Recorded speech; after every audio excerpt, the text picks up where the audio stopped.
the 2023 Marvel slate for collectibles. I'm going to pull up a little brief Google Doc that I created today because I was thinking, like, what can I get excited about this year, right? What can I get excited about for Marvel? So, as far as I'm aware, this is what IGN and other news sources were telling me. This is what's coming from Marvel this year as far as shows and as far as films, right? So we got Secret Invasion coming spring 2023. I'm still not sure if they have a release date. I don't remember. They showed the trailer recently, right? We have Guardians. We know that's coming in May. Supposedly that's projecting. I was watching John Campea today, and supposedly that's projecting for a pretty big opening. Like, people are pretty excited about Guardians 3. Rightly so. It's probably the last Guardians film with this lineup. It's probably the last James Gunn film for Guardians. We'll see. But Loki season 2, which everyone knows I'm very excited about because I really like season 1. Really excited to see that. We got the Marvels, which we saw a trailer for. Saw a trailer for the Marvels. Then there's an X-Men 97 reboot animated show, which I actually had no idea existed. I didn't know really what it was about. Maybe they'll produce some figures from it like they did What If. I don't know, right? But it's supposedly that's coming as well, right? So if we're thinking about what collecting is going to look like this year for Marvel properties, we've not seen these shows yet and these films, but is there a lot here that would get you excited to collect? And that's when I looked at this list, I was like, I don't know how I feel about this, right? I've not seen these yet. Maybe these could be bangers, right?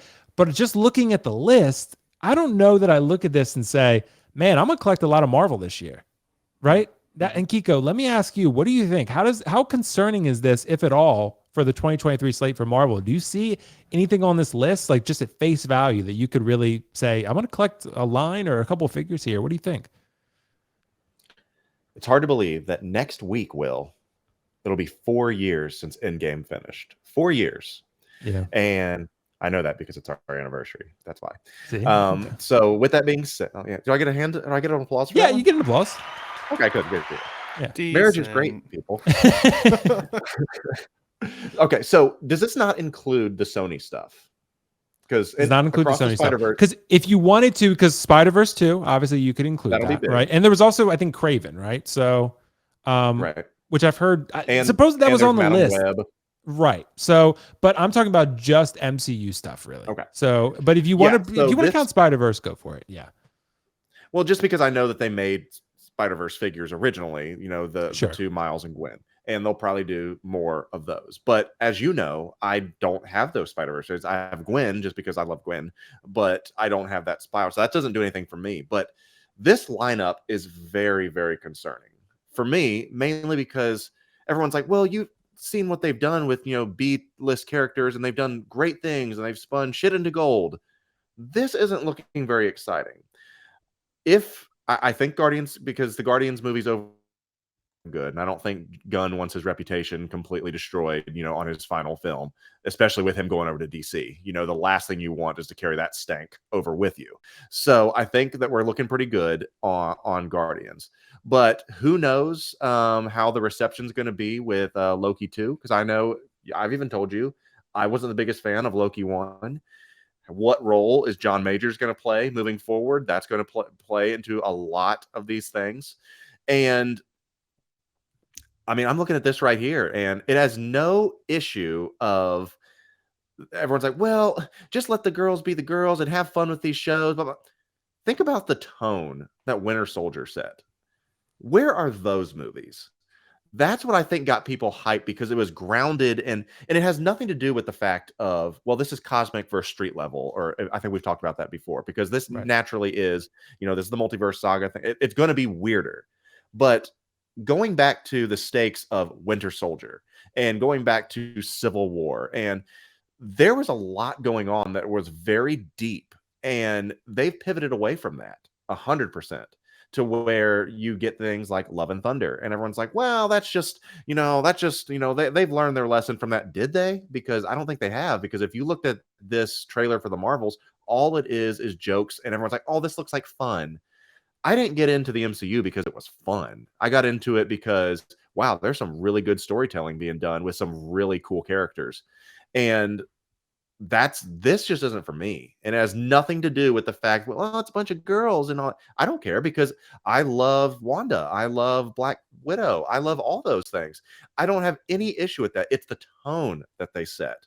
I don't want to sit there and just giggle the whole time. That's why I think Guardians is going to do well, is because there's a lot at stake, loss is in play. It shows people crying in the trailer specifically and screaming. People want to see that. That's anguish. I like that. So I think it may be on its last legs, honestly. We've talked about how the Infinity Saga, when Tony snapped, that was the end of the MCU. And right now, they're not proving me wrong. Moon Knight was very underwhelming. Loki 1, very underwhelming. Ant-Man, good-ish, but very underwhelming for that being the kickoff to Phase 5. Not much you could do with Black Panther 2 with Chadwick being gone, but they still wasted a lot of opportunities. And I'm just like shaking my head. And I've seen the stuff for Secret Invasion, and it looks like it's got potential because it looks dark and gritty. They have to keep that tone. I would love an Emilia Clarke character, obviously, figure. I can't wait for that. I would love a good scroll if they do that right. But everything else on here, I mean, no one's going to do anything with like the X-Men 97. I mean, that's a good bunch of nostalgia. It just reminds me of like NECO when they released all the, the old turtles from, the Ninja Turtles back. That's kind of what I feel like with that. So I'm a little concerned, to say the least. I know I rambled, and that happens when you let me off a week. It's okay, bro. You had a lot of thoughts to get out there, so it's totally fine. Well, I'm with you overall, Kiko. Like, I do feel like I'm a little concerned for this Marvel slate, but I do really enjoy season 1 of Loki. So that's probably the one. It might be the one Disney Plus show besides Mando that I watched more than once. I think I watched Loki season 1 twice. So I really, really enjoyed it. And I would watch it again, honestly, because I really liked it. Didn't love everything they did with Loki's character, but I did enjoy it overall. But Ben, what do you think? Looking at this slate here, obviously, like Kiko said, we didn't include the Sony stuff. We're just talking about MCU for the moment. How concerned are you with what's coming from Marvel this year? I don't feel concern, but I don't feel like I care as much as I once did. I think that's Mm. part of the issue. I think I've let myself have lower expectations moving forward.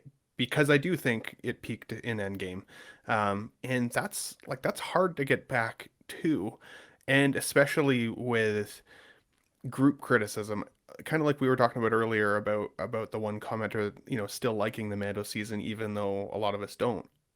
As a community, um, we often have a really loud voice when we're not feeling something. Even if there's some really good gems in the batch, overall it still felt kind of like it stunk a little bit. And I think movies like Guardians of the Galaxy Volume 3, I think it is going to be a good movie. I think, kind of like Hiko said, there's going to be some emotional bits. There's going to be likely some characters who die. That might be those definitive characters in our collections at that point. If this is the last time we get to see a Rocket or a Drax or some of those might be the figures that you might still see the movie and be like, I still want that as a 6 scale figure because that's the last time I got to enjoy that character on the screen. I don't know enough about Secret Invasion from the comics. It's not a storyline that I ever visited in comics, so that's not one that I'm like super excited about. But that might be okay because I'm going in with really no expectations. I don't know if it will be good or bad or lackluster or any of the things, so I'm just going to try and go into it with as open of a mind as possible. And if I like it and if it sticks with me, I'll buy from it. If it doesn't, I guess it's just another one that kind of bites the dust. I think as a community of collectors, we have like really high hopes that these are going to be really impactful shows and movies because we want to continue collecting. Like, so when they're not giving us that emotional feels, yeah, it's kind of just like it's hard to look forward to other things, and we start looking to other properties to try and fill that void. With James Gunn going over to DC, I'm now more excited to see what happens with DC going forward because I liked shows like Peacemaker, but Peacemaker was a good example of me not really caring about the character at all, not going into that show with very like any expectation. In fact, I actually had pretty low expectation for that show. And it ended up blowing me away. I loved that show, and I immediately pre-ordered that Peacemaker figure when it came out because I was stoked about the property. So for me here on this list, I don't feel necessarily concerned. I just feel kind of neutral. I feel a little bit numb to it lately. There's just been so much content over the years through television and through Disney that it feels like they're focusing less on giving us the really quality bangers like the Winter Soldier and some of those old show or movies, and in favor of quantity, not necessarily quality. And that sucks. I think the other thing is that it's just fatigue as well at this point. I think if there had been some time in between, unlike what I was saying with Mando earlier, where that length of time between Mando seasons created a little bit of hype, but then they still didn't give us what we wanted. If there was going to be some time in between some of this content, but then it was good, I think that would actually be a good thing. But because we keep getting like all the content so consistently, it's starting to becoming fatiguing. The downfall of a shared universe is if you decide to skip some of this content because it just doesn't necessarily jive with you, you do miss some essential story beats that you might want to be part of. So you end up having to watch movies you don't care about or shows you don't care about to make sure you're still kind of on the leading edge of information, which is challenging. I liked Loki season 2.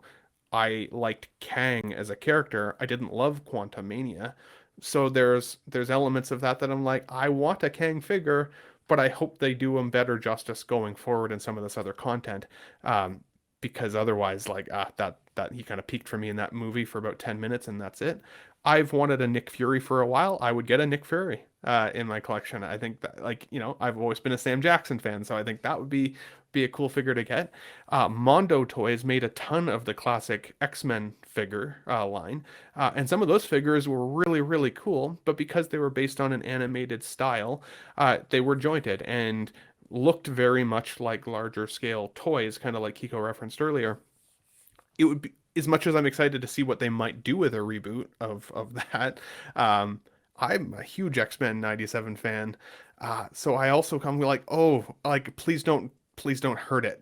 Please don't hurt the memory that I have for it, whether that's through the content or the collectibles that come from it.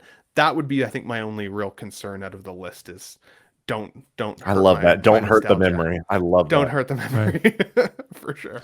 Yeah, that's understandable. I mean, because we got, hey, Guardians 3 may change everything. And I know Kiko and I disagree on this one, but, we do have No Way Home and we have Shang-Chi from the newest phases, right? So Shang-Chi, I absolutely love. I'm obviously a super fan of that film. I just think it's phenomenal. And No Way Home, I really, really enjoyed a lot. I thought it was fantastic. I know Kiko messes with Riley and calls it a cotton candy film. So, but but I do agree. You guys make some really, really good points about, the tone, right? It's been pretty consistent now, falling into the sort of general Marvel fun, happy-go-lucky type of thing, right? But it was nice having those films like, Winter Soldier and Infinity War. Infinity War has some joking here and there, but it's a very dark and serious film.